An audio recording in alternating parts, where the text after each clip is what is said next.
नमस्कार, मैं सौरभ शुक्ला और आप देख रहे हैं न्यूज़ 18। खाड़ी देशों से इस वक्त एक बहुत और डराने वाली खबर सामने आ रही है कि दुनिया की लाइफलाइन कहे जाने वाले स्ट्रेट ऑफ हॉर्मुज पर ईरान ने अपना शिकंजा पूरी तरह कस लिया है। ईरान ने दो टूक चेतावनी दे दी है कि अब ये रास्ता बंद है।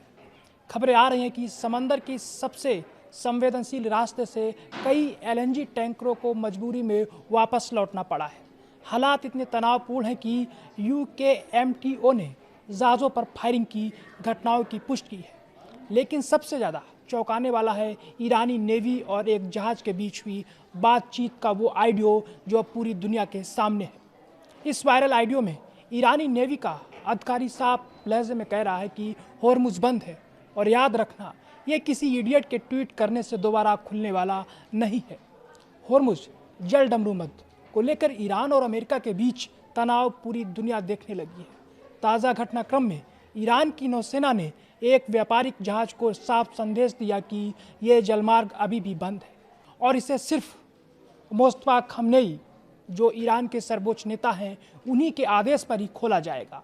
जहाज और ईरानी नेवी की बीच बातचीत का ऑडियो सामने आया है।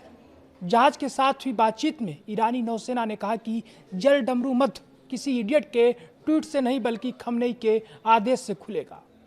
ब्लूमबर्ग की रिपोर्ट के मुताबिक कतर से लोडिंग के बाद फारस की खाड़ी में फंसे कम से कम 5 एलएनजी जहाज या तो धीमे हो गए हैं या फिर हॉर्मुज के पास से वापस लौट गए। रिपोर्ट में यह भी कहा गया है कि ईरानी अधिकारियों ने जहाज़ों को चेतावनी दी कि ये रास्ता बंद है। ये मामला शनिवार का ही है जब 2 भारतीय जहाज़ों को निशाना बनाया गया था। इससे पहले ईरान के विदेश मंत्री सैयद अब्बास अराक्ची ने शुक्रवार को कहा था कि हॉर्मुज जल डमरूमद पूरी तरह खुला है, लेकिन कुछ ही घंटों में सैन्य कमान ने इस बयान को पलट दिया और कहा कि अब यह मार्ग सख्त सैन्य नियंत्रण में है। हालांकि ट्रंप ने भी पोस्ट कर हॉर्मुज के खुलने की बात कही थी। यूनाइटेड किंगडम समुद्री व्यापार संचालन के अनुसार ईरान के आईआरजीसी ने एक टैंकर पर फायरिंग की, जबकि एक अन्य जहाज को भी नुकसान पहुंचा। इस घटना को भारत ने भी गंभीरता से लिया है। भारत के विदेश मंत्रालय ने ईरान के राजदूत को तलब किया क्योंकि 2 भारतीय झंडे वाले जहाज़ों पर भी फायरिंग की खबर सामने आई थी। ईरान के सर्वोच्च राष्ट्रीय सुरक्षा परिषद ने साफ कर दिया है कि जब तक अमेरिका की नौसैनिक नाकेबंदी जारी रहेगी तब तक हॉर्मुज जल डमरूमद पूरी तरह नहीं खोला जाएगा।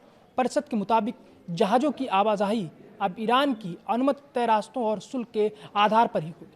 अमेरिकी सेंट्रल कमांड के मुताबिक नाकेबंदी के बाद अब तक 23 जहाज़ों को वापस लौटाया जा चुका है। वहीं राष्ट्रपति डोनाल्ड ट्रंप ने साफ शब्दों में कहा है